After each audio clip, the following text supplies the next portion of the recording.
ayudan a explicar estas rentas exentas, no grabadas.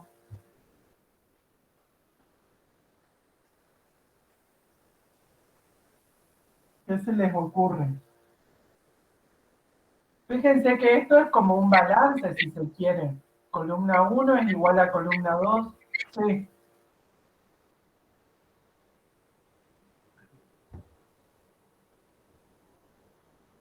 Profe, Sí, escucho. al referirse a las rentas no grabadas, a la renta exenta, perdón, ¿se refiere a las que son libres de impuestos en sí? Sí, sí, que si bien en principio estaban grabadas o quedaban comprendidas dentro de la teoría de la fuente o la teoría del balance, después hay una norma, que es el artículo 26, que dice, bueno, te eximo de pagar. Si bien en principio vos estabas grabado, después yo saco una norma que te exime.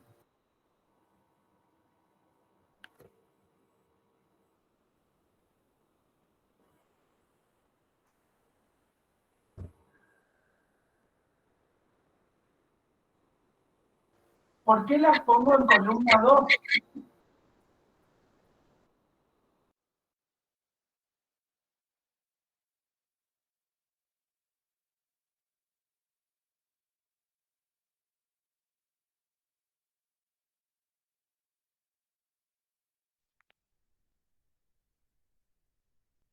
A ver, arriesguen. Fíjense que tiene el mismo comportamiento que las rentas grabadas. ¿Por qué van en columna 2? ¿Qué ayudan a explicar que está en columna 1?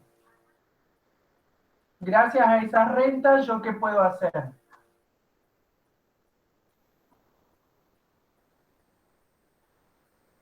O mejor dicho, ¿a dónde van a parar esas rentas que gracias a que un artículo de la ley o de otra ley a veces me exime de que paguen impuestos a las ganancias? ¿A dónde van a parar? ¿Qué me ayudan a justificar o explicar? ¿Qué hago yo con ese? Profe, Sí, o sea, le hago una pregunta, capaz no es eso tan así ese tema, pero ya había dicho que existe un patrimonio impositivo, ¿ok? Que digamos, la información lo debería tener la FIP, ¿no? sí, porque yo la voy declarando año tras año. Es decir, que si vos te Claro, olvidaste, sí, o sea, ese patrimonio impositivo, o sea, se debería establecer, digamos, desde el momento de concepción de la empresa, digamos, cuando se hace la inscripción en el registro público, desde ahí, básicamente, ¿no? Sería lo obvio. En realidad vos a la FIP, la primera vez que le vas a mostrar ese patrimonio, valuado según las normas impositivas, es el primer año en que vos te inscribas en el impuesto a las ganancias. Porque capaz que vos nunca declaraste el impuesto porque siempre fuiste relación de dependencia y era tu única actividad, o por ahí eh, eh, tenías rentas exentas, o lo que fuera, digamos, o eras monotributista. Entonces, nunca estuviste inscripto, nunca declarabas ni ingresabas impuestos a las ganancias. De Eh, forma discriminada sería. claro, vos tenés la obligación de O sea, inscribir. sería como un patrimonio que, digamos, está confeccionado en base al presupuesto, al impuesto a las ganancias, sería, básicamente. Sí, es el patrimonio con el que vos empezás. Ese patrimonio es todo lo que vos tenés, ¿eh? No, no porque vos nunca antes hayas declarado a la FIP el impuesto a la ganancia, vas a decir, bueno, aquel auto viejo que heredé, qué sé yo, no lo voy a declarar. No, vos el primer año en el que te inscribís decís, bueno, con esto empiezo. Y ahí vas a tener alguna casa que puedas haber recibido de una herencia, más bienes que vos te hayas comprado con tus ingresos, lo que fuera. Claro, sería, digamos, el patrimonio que tiene inscripto de tu parte la FIP y, digamos, se modificaría cada año en base bueno, los cambios en tu actividad, ganancias, pérdidas, esas cosas. O sea, Sí, no tendría que ver eso que anexamos las rentas no exentas o exentas, no grabadas y demás, digamos, para mantener el equilibrio o la equidad, digamos, con respecto a la justificación de las variaciones patrimoniales de cada ejercicio por año fiscal. le- estas rentas exentas que la ley te exime de que paguen impuesto a las ganancias, no dejan de ser ingresos o rentas que te ayudan a explicar por qué vos tenés más patrimonio o por qué vos pudiste consumir más. Ese es el motivo por el cual yo lo tengo que mostrar en la columna 2. Porque si yo no Claro, o la... sea, Sí, sería eso, digamos, deberían estar, digamos, inscriptas en algún lado para reflejar, eh, bueno, que están esas rentas que no están grabadas, pero conforman parte de la variación dentro de ese cuadro o esquema de justificación patrimonial. te ayudan a explicar de dónde sale tu patrimonio o por qué vos gastás lo que gastás.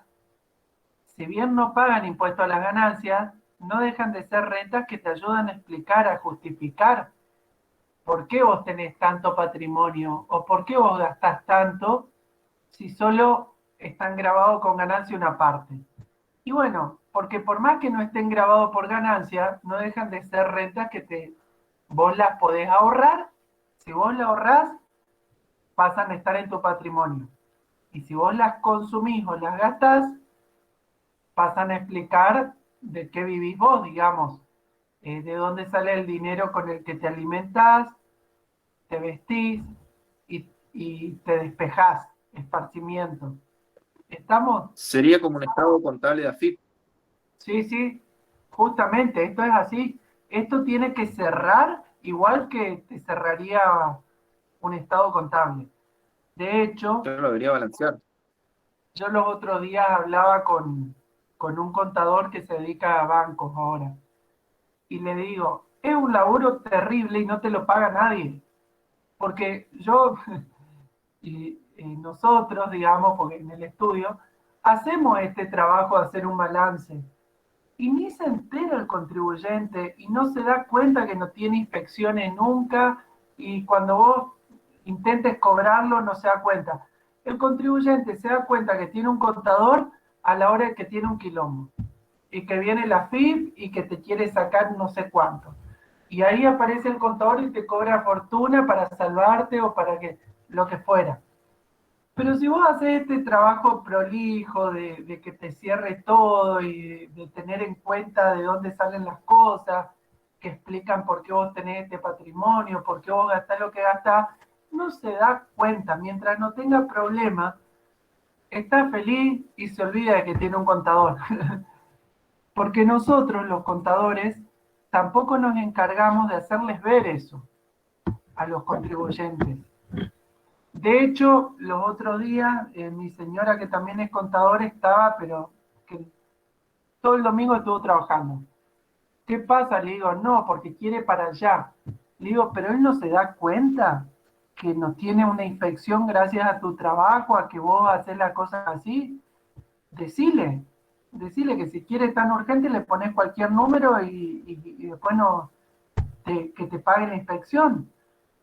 Porque son tan ingratos los contribuyentes que a los contadores que laburan como tienen que laburar no les perdonan.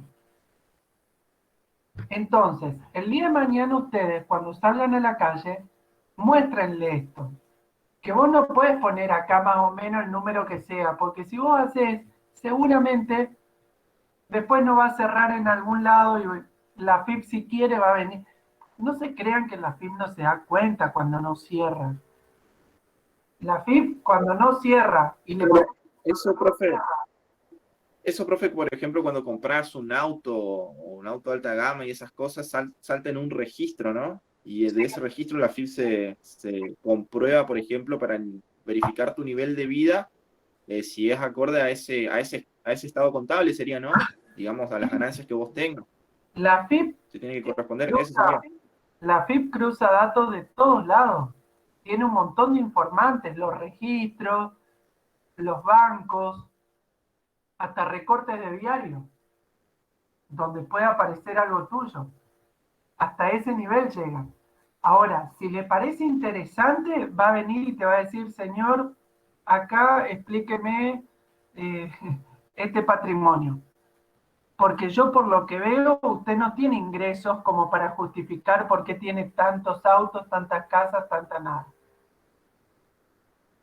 Entonces, y si vos hiciste mal las cosas, porque en su momento no lo declaraste, y tenés todas las de perder. Porque la FIP rara vez ajusta el consumido, o sea, decir, no, usted ya dijo que consumió esto, dejemos el consumido como está, no venga a decirme ahora que usted consumió menos. ¿Se entiende, chicos? Entonces, seamos prolijos, pero sepamos cobrarlo después.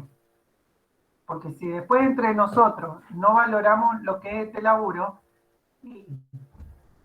no sé quién va a terminar liquidando ganancias, porque después no te lo pagan. Pegan el grito en el cielo cuando quieren pagar las horas de trabajo que implica hacer bien esto. Entonces, parte de esta clase también es para que cobren el trabajo. A mí llega un momento que me cansa hacer las cosas con todo el respaldo, con todo, pues decir, ¿quién me lo pagó? Entonces, bueno, y la verdad que, no, sí, porque allá, no sé qué, bueno, anda allá y después si tenés problemas, no sé. Entonces, El profe había, el sí, profe Carlos justo había dicho, me acuerdo de la otra clase, que el contador, digamos, en general cuando liquida ganancias, dentro de todo vive bien, porque, o sea, decía que los demás gastos chiquitos, no me acuerdo, eran para suplir los costos, digamos, pequeños que vos tenías qué sé yo, en el consultorio, en la parte donde vos atendés en el estudio, y los gastos, digamos, de liquidación de ganancia eran buenos. Va, igual yo le pregunto porque o sea, me parece interesante, sí, saber la realidad, cómo pero es. hay que saber cobrarlo. Carlos sabe cuándo hay que cobrar. Carlos no es de los pavotes que acá no van a hacer valer su trabajo, porque sabe y porque sabe cuando también tiene la posibilidad. Y eso es lo que yo le digo que tenemos que hacer todos, porque si después viene uno, porque los contribuyentes también dicen, no, sí, porque aquel no pagó nada y allá, y, viste, cuando decís, me pongo todos los colores, quiero correr del estudio cuando vienen con esos planteos por ahí. Este, pero, ¿qué hay que hacer? Hay que respirar y hay que explicar un poco que por qué tiene este costo hacer este trabajo. Porque si vos justificás y vos no te olvidás de poner estas cosas, porque hay muchas declaraciones, chicos, que llegaron a mí que son un desastre, no cierran nada con nada, ni siquiera con el año anterior. Y bueno, y después, cuando vos querés empezar a ordenar y empiezan a aparecer los problemas. Entonces, cuando ustedes se tomen el trabajo de tener en cuenta todas estas cosas, que hay que hacerlo, porque así es como se liquida, eso tiene un valor y para el contribuyente va a tener un valor que es cierta tranquilidad, al menos de poder explicar cómo hace las cosas y evitarle algunos dolores de cabeza futuro. Sepan explicar eso también a los contribuyentes, que para que cierre y el ayudar a explicar de dónde salen las cosas que uno tiene o de dónde sale lo que gasta, y poder explicarlo en una declaración jurada y poder guiarlo también para que no se le vaya la mano, porque vieron que esos contribuyentes que no facturan no tienen ni renta grabada ni renta exenta. Y de golpe aparecen con un patrimonio que no tenés cómo explicar. Supongan, le voy a poner un caso extremo, supónganse un narco, que no va a andar facturando la venta, es una actividad que existe, ¿eh? Y que existe y que existen esas situaciones. Entonces, si no factura, no tiene ingresos, y después resulta que tiene auto, casa, esto, lo otro, y un nivel de vida. Supónganse que encima le gusta gastar con tarjeta de crédito. ¿Y cómo haces para decir de dónde sale eso? Entonces, ahí es donde no cierra. No cierra. En este caso porque la actividad es ilícita y no nos puede blanquear, no puede declarar eso. Pero supónganse llevado esto a una actividad que debería facturar y debería declarar. Entonces, no lo hace por el motivo que fuera. Y después resulta que tiene un patrimonio que vos decís, ¿cómo justifico? ¿De dónde sale? Hay veces que el error de no poder justificar es del contador que se olvida o que por ahí se le pasa esta renta exenta o esta renta no computable o no puso el impuesto cedular o no puso una justificación. Ahí es donde nosotros tenemos que ser prolijos y decir, no, es parte de mi tarea estar pendiente de no olvidarme estas cosas. Porque si yo no puedo explicar por qué consume lo que consume o por qué tiene el patrimonio que tiene, porque me olvidé yo de poner algo en esta columna 2, y bueno, ahí sí, el problema es mío, no, y del contribuyente.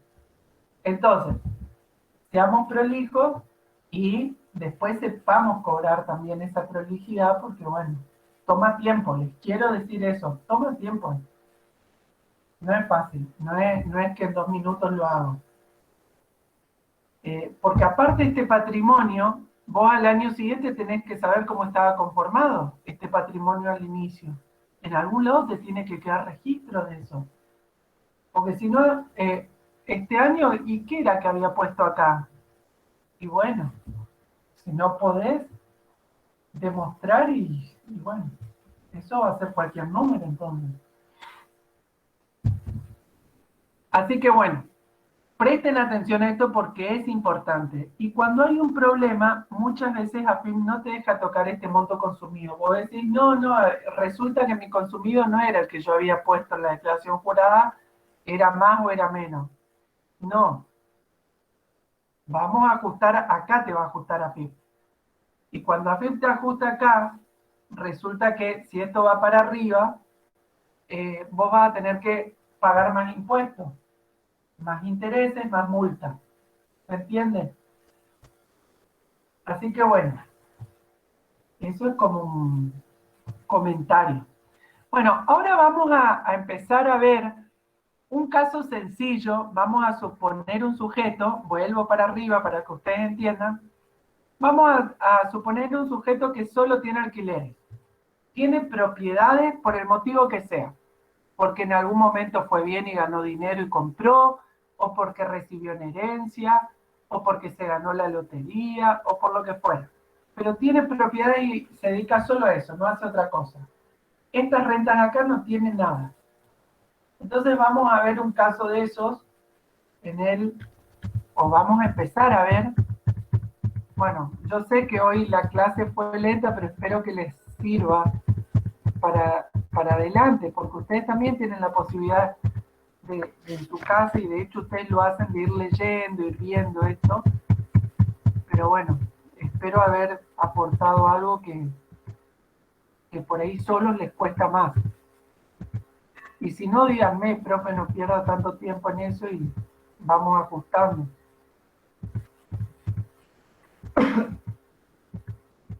Bueno, entonces, primera categoría 16, creo que era el primero. Acá estamos.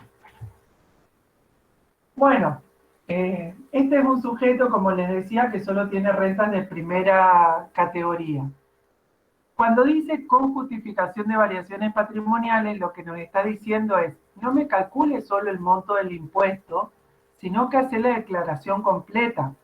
Queremos ver el impuesto, queremos ver el patrimonio cómo queda y la justificación del monto consumido.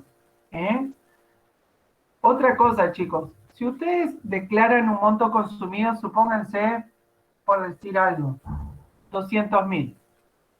Y resulta que se olvidan que ustedes tienen gasto de tarjeta de crédito por $500.000.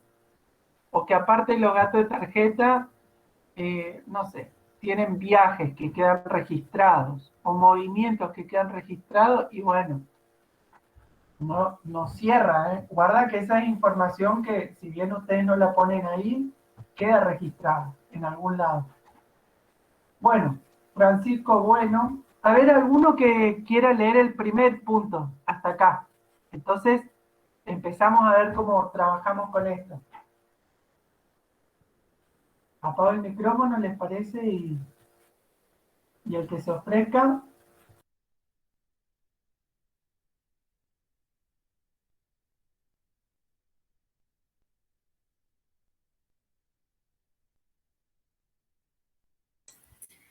Francisco, bueno, domiciliado en la ciudad de Resistencia, pasaje Moreno 936, responsable inscripto en IVA, obtuvo durante el año 2019 los siguientes ingresos.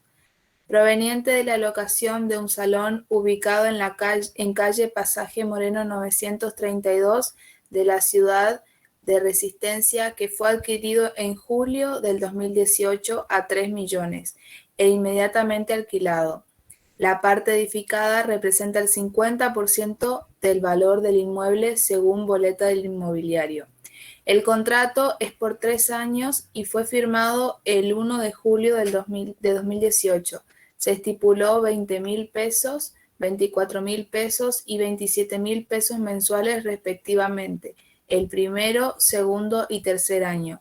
Vencimiento del contrato el 30 de junio del 2021. El inquilino solo paga los servicios de luz y agua. El monto de impuesto inmobiliario asciende a 690 pesos bimestrales y tasas de servicios 640 pesos bimestrales por el año 2019, que fueron abonados en su totalidad por el propietario y están a cargo de él. El inquilino en abril de 2019 realizó un entrepiso que le implicó una erogación de 300.000 pesos, que el propietario acordó indemnizar en un 50% a la finalización del contrato. Bueno, entonces vamos a empezar a ver cómo deberíamos trabajar. Lo que les conviene es leer una operación o una indicación y ir resolviendo. Igual, al margen de que ahora vamos a resolver esta, la 1, sepamos que hay otro arrendamiento acá de un campo, me dan datos del patrimonio con el que terminó el año 2018, tengan en cuenta que yo ahora tengo que liquidar el 2019, o sea que me están dando el dato del patrimonio cuando empezó el año, ¿está? Acá me da datos de que está casado con una arquitecta. Acá me está hablando de la carga de familia. No terminamos de ver todo lo que tiene que ver con la carga de familia porque nos faltó ver el tema de las deducciones personales. Las personas humanas, además de restarse todo lo que ya vimos, también se pueden restar al cónyuge, a los hijos, un monto que la ley nos permite. Bueno, una deducción especial en algunos casos, monto no imponible. Entonces, y acá lo que nos pide, determinar la ganancia neta sujeta a impuesto, que es el punto A que yo les decía, determinar el patrimonio al cierre, porque el del inicio ya lo tengo, y realizar la justificación de las variaciones patrimoniales. Bueno, entonces, yo me paro acá y vamos a hacer una especie de A,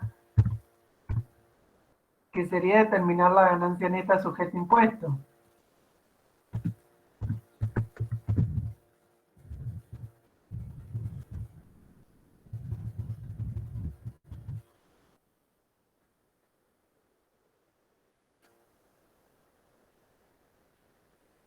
Qué raro, che, que no se me... Bueno.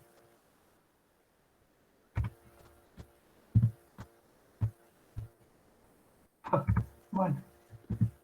Bueno, ganancia neta sujeta a impuestos. Vamos a hacer una tabla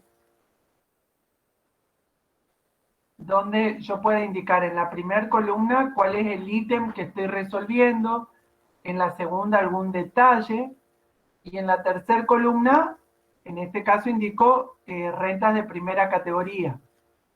Yo les había dicho que hay veces que queda cómodo agregar una columna al final para poner todo lo que sean rentas exentas, no computables. A mí la verdad que también siempre me resultó más cómodo.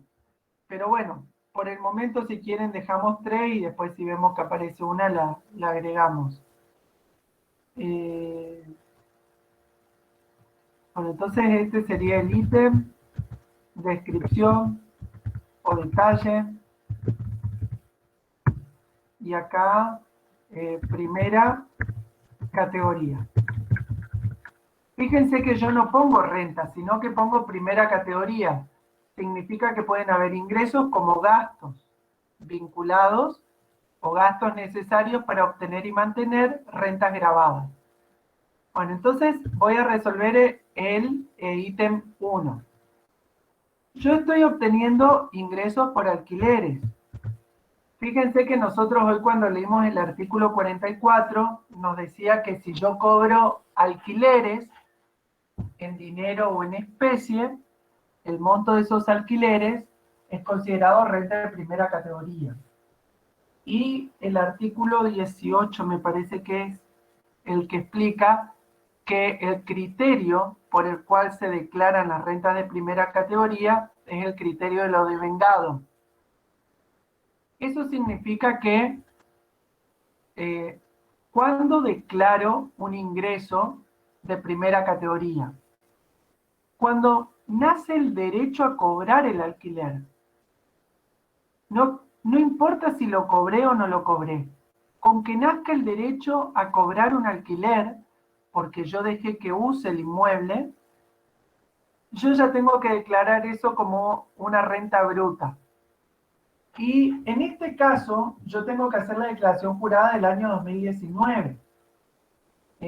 Como este sujeto, Francisco Bueno, que es el propietario, le alquiló a alguien, que no dice el nombre, ¿por qué valor le alquiló este inmueble en el año 2019? ¿Y por cuántos meses del 2019?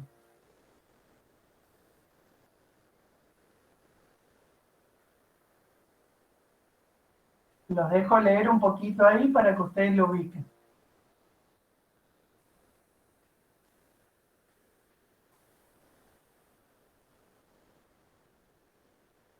Francisco es nuestro cliente, es nuestro contribuyente. Sí. A ver. El valor sería por 1.500.000, por como dice, inmediatamente fue alquilado. ¿Cuál es el cálculo que hiciste para el 1.500.000? No, leí mal yo. Si bien dice que fue adquirido por 3 millones, la parte edificada del inmueble sería 1.500.000 y la parte edificada del inmueble. No, yo me estoy confundiendo ahí. Acordate que tenés el cuadro A, rentas, cuadro B, patrimonio, y cuadro C, justificación. Si vos me estás hablando de un inmueble, ¿en qué cuadro estás? ¿En A, B o C? O A o B, digamos.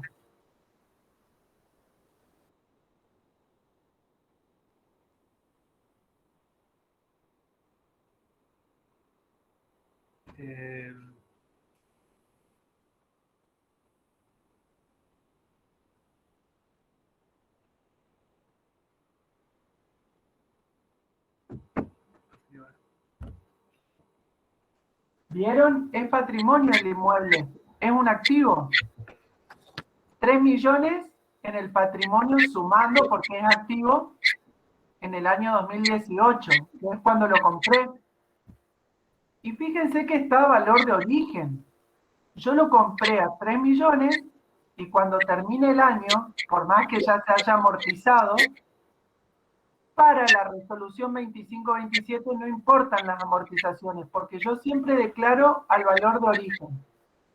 Es decir, que al año siguiente, que yo todavía conservo este inmueble, va a seguir valiendo según la resolución 2527, va a seguir valiendo 3 millones. ¿Estamos? Este inmueble yo lo conservo entonces. No es que lo vendí ni me deshice. Lo compré en julio del 2018. Yo ahora estoy declarando todo lo que pasó en el año 2019. Entonces yo me tengo que preguntar, ¿este inmueble que yo compré el año pasado, lo conservo? ¿Qué les parece a ustedes? Al 31 de diciembre del 2019, ¿todavía lo tiene?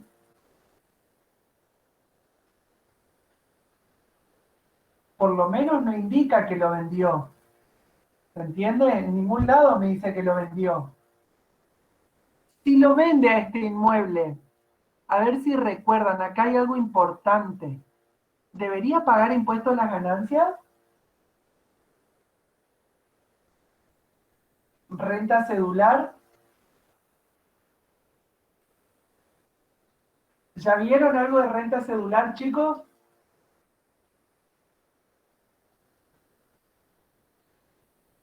¿Se cortó o...? Bueno, fíjense que no recuerdo si es el artículo 1 o 2 cuando empieza a decir cuáles son las rentas grabadas, que habla de la teoría de la fuente y la teoría del balance. Agregó, aparte de la teoría de la fuente y el balance, agregó un inciso que dice que la enajenación de inmuebles adquiridos a partir del 1 de enero del 2018 van a estar grabadas por el impuesto a las ganancias. Y va a estar grabado como una renta cedular. Las rentas cedulares son las que pagan un porcentaje fijo, que no van con la escala progresiva. Creo que está en el artículo 98, por ahí que la menciona como renta cedular a la enajenación de bien. Bueno, en este caso no vendió el inmueble, no lo vendió, o sea que yo no tengo que hacer nada con eso. Lo único que tengo que marcar es que como lo conserva al 31 de diciembre del 2019, lo voy a dejar indicado como parte de mi patrimonio. ¿Y a qué valor? Y al valor que dice la resolución 2527, que es el valor de origen, el valor histórico. Continuamos. Rentas de primera categoría. ¿Tiene? ¿Qué serían las rentas de primera categoría? A ver quién comenta eso. Que hoy estuvimos leyendo el artículo 44.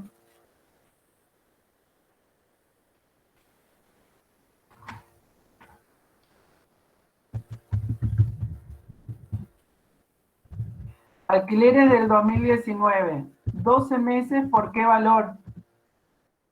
¿A qué precio alquiló?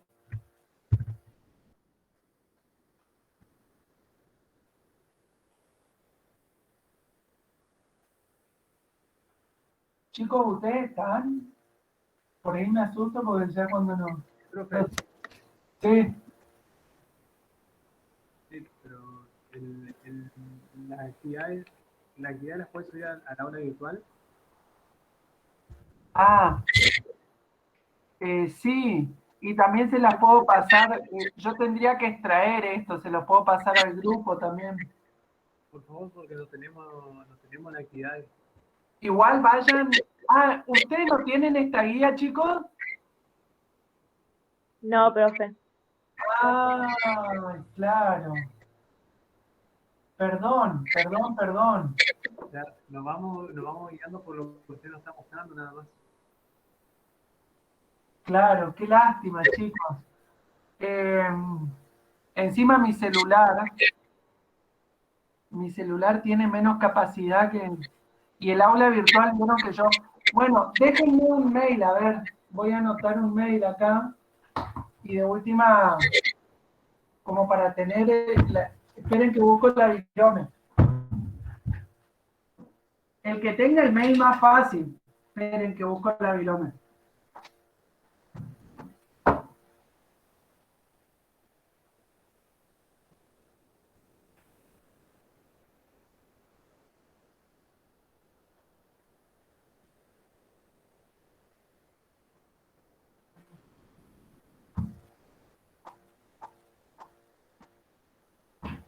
A ver.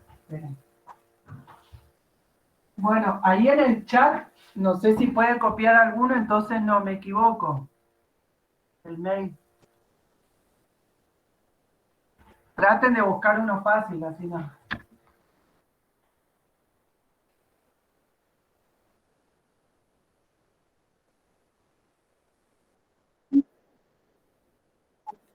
Sí, lo que pasa es eso que te decía hoy, el celular tiene poca capacidad y por las dudas un mail vendría bien.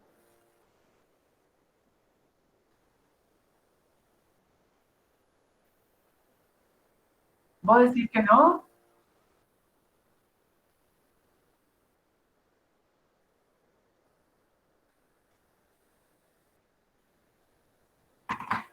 Mm, Claro, profe, por WhatsApp web. bueno, a ver, esperen.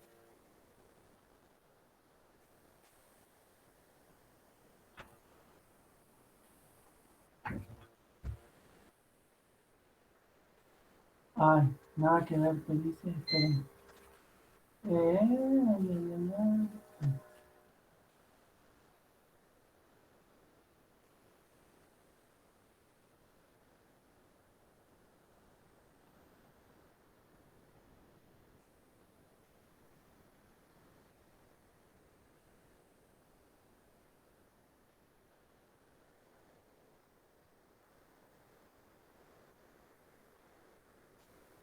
Bueno, ahí está. En el grupo tienen la guía.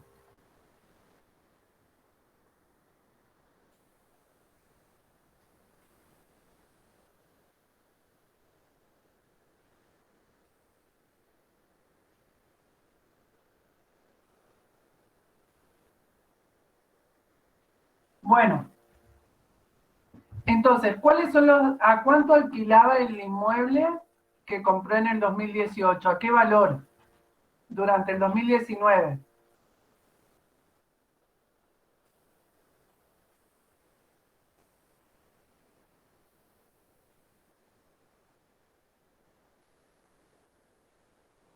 A 20.000 pesos. No, a 24. Primero, segundo y tercer año respectivamente. 24.000.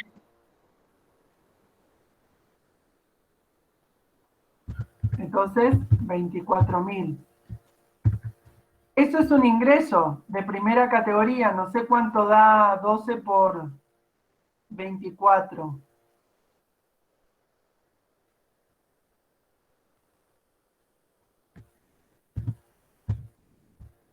¿288 da? Sí, profe, 288.000. Bueno, ahí está. ¿Va? Qué raro. Bueno, esto es un ingreso, por eso está sumando. Un ingreso por alquileres. Seguimos leyendo. Y está enumerado en el artículo 44, que es el que nos habla de la renta de primera categoría.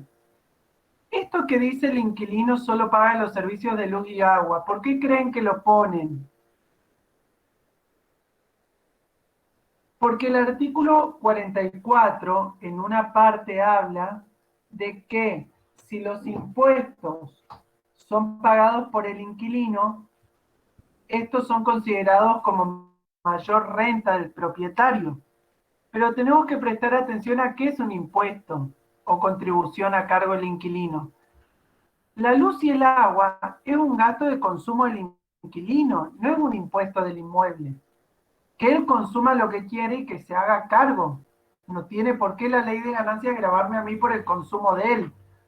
O sea que esto, servicio de luz y agua, vamos a ponerlo para que quede referencia.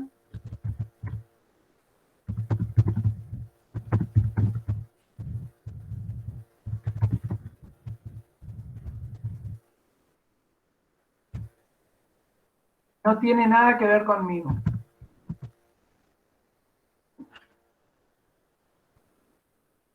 En cambio, cuando habla del impuesto inmobiliario, el impuesto inmobiliario es un impuesto que recae sobre la propiedad, la alquile o no la alquile. Es inevitable que mes a mes yo tenga que pagar.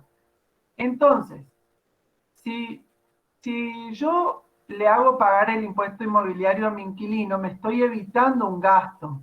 Y eso por la ley es considerado como un mayor ingreso. En este caso, yo no le hago pagar a mi inquilino, porque dice que el que paga estos impuestos es el propietario, es decir, nuestro contribuyente, Francisco Bueno. Entonces, el monto de impuesto inmobiliario, ¿ustedes creen que es un gasto necesario para generar, mantener y conservar las rentas grabadas? Como leímos hoy en el artículo 83.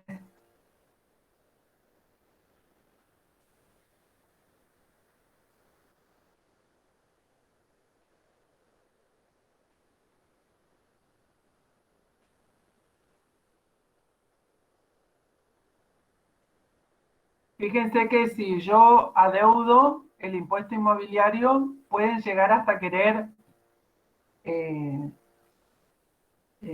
cobrarse la deuda de impuesto inmobiliario con la venta de la propiedad. Sí, profe, entonces un gasto necesario. Es un gasto necesario. Yo no puedo decidir si pago o no. Debo pagarlo porque si no voy a tener consecuencias. Entonces, y aparte que hay un artículo de la ley que dice que todos los impuestos que recaen sobre los bienes que generan rentas grabadas para nosotros son deducibles. Entonces, por los dos caminos, yo llego a la misma conclusión de que esto es un gasto necesario o bien es un impuesto que recae sobre los bienes que me generan rentas grabadas. Tasas y servicios lo mismo, me lo van a cobrar por tener el inmueble. Fíjense que son bimestrales, o sea que tengo 6 cuotas en el año. Y esto va por lo devengado. Eso es lo que me olvidé decir antes. Hoy cuando empecé a explicar yo les dije que tengo que saber en qué periodo se imputan las rentas de cada categoría. Y dijimos que los alquileres se imputan por lo devengado, es decir, cuando nace el derecho a cobrar el alquiler porque yo le dejé usar el inmueble, para la ley de ganancias eso ya es una ganancia grabada que hay que declararla, porque se declaran por el principio de lo devengado. Como los ingresos del artículo 44 se declaran por lo devengado, los gastos vinculados a estos ingresos también van por lo devengado. ¿Se entiende?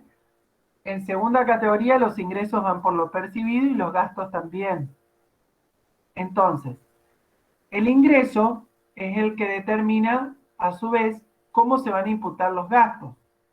Si el ingreso se imputa o se reconoce por lo devengado, los gastos también, para esa categoría. Entonces, a mí no me importa si pagó o no pagó el impuesto inmobiliario y la tasa de servicio. Acá dice que abonó, pero si no hubiera abonado, lo mismo, para mí eso es un gasto. Entonces, impuesto inmobiliario son 6 meses por... ¿Me pueden decir cuál es el importe de la cuota bimestral? 6,90. Muy bien, 6,90. Y la tasa de servicios son 6 meses, porque es bimestral, por...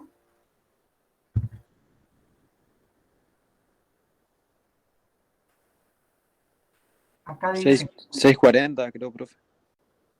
6,40. Muy bien. Son 6 porque es bimestral, ¿eh? Prestar atención a bimestral, 6 cuotas en el año.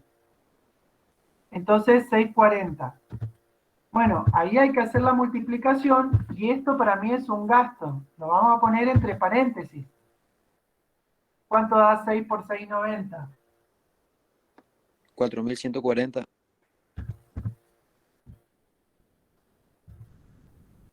Y el otro, 6 por 6,40. 3.840.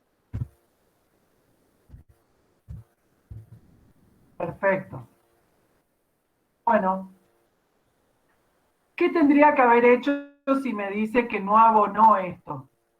¿Afecta a la parte B de la declaración jurada o a la C? Si quedó debiendo impuesto inmobiliario, propietario o tasa de servicios. Acuérdense que el campo B es este de acá, el patrimonio.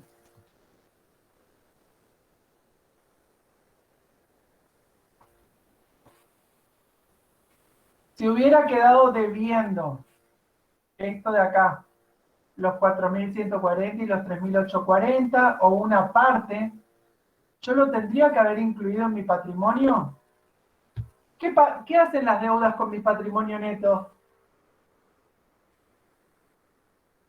Las deudas disminuyen mi patrimonio neto, ¿no? Entonces, yo cuando empezó la clase les dije, en el patrimonio vamos a poner el activo y vamos a poner las deudas o las obligaciones restando. Entonces, en este caso, si me hubiera dicho el enunciado que el propietario no pagó, entonces yo tendría que haber puesto deudas por impuesto inmobiliario y tasa de servicios, y restando el valor. ¿Estamos de acuerdo? Bueno, y esto que nos queda acá, chicos, lo vamos a terminar la clase que viene, porque es un poquito más largo. Pero ya les adelanto que esto es un ingreso. Porque las mejoras no indemnizables, es decir, las mejoras que hace el inquilino, por las cuales yo no estoy obligado a devolverle nada, para mí representa un enriquecimiento que además es considerado una renta agravada. Entonces, ese enriquecimiento yo lo voy a tener que declarar en el patrimonio como una mejora que es un activo. Y como renta agravada, en el cuadro A lo voy a tener que declarar como mejoras no indemnizables.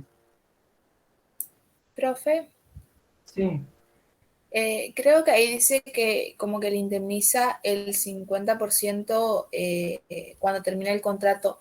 Ahí se tiene en cuenta el hecho de que lo va a indemnizar cuando termine el contrato, dependiendo de no sé cuándo va a terminar, pero ya se le resta eso o cómo se hace ahí. sí, mejora no indemnizable es considerada solo la mitad, es decir, la parte de la mejora que el propietario no tiene que abonar. La mitad se la lleva de arriba el propietario. Es como una especie de, me la regaló el inquilino. Entonces, renta agravada va a ser solo el 50% de la mejora, porque es la parte no indemnizable. Pero tiene un criterio especial de imputación. No la voy a reconocer por lo devengado, sino que a ese ingreso, por una mejora no indemnizable, lo voy a distribuir en la cantidad de meses que restan hasta la finalización del contrato.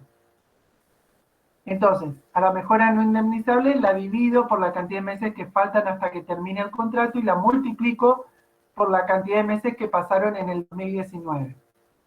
Y ese es el valor que me va a dar. Pero bueno, eso lo vamos a terminar la clase que viene. Y aparte que me siento bastante compuesto, estoy haciendo un esfuerzo, pero si me vieron no estoy muy bien. No lo quiero hacer apurado porque tal vez no tengamos esto de mejora no indemnizable en otro ejercicio. Entonces, cuando lo hagamos, lo explicamos con tiempo. Les adelanto nomás que se hace de esa forma, como se las dije. Y en el patrimonio, el valor total de la mejora es el que yo voy a activar. ¿Está?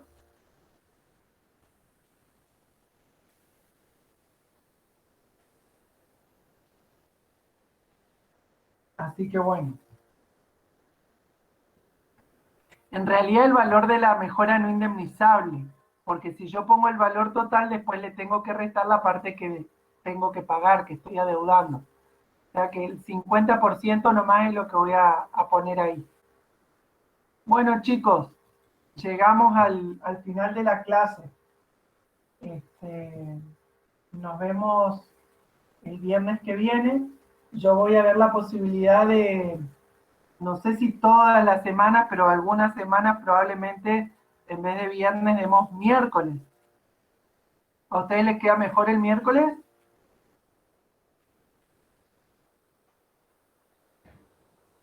El miércoles a las 7 de la tarde, por ahí, profe, la clase. Sí, pero voy a tratar porque no siempre puedo yo. Pero quería saber si alguna semana me puedo organizar para dar el miércoles y ustedes van a tener algún inconveniente. De mi parte no habría inconvenientes. Nosotros los miércoles tenemos clases hasta las 6, pero después de las 6 estamos libres, por lo menos algunos. Re bien. Yo tampoco tengo problema. Bueno, chicos, entonces nos vemos la semana que viene. ¿Eh? Pónganse Bueno.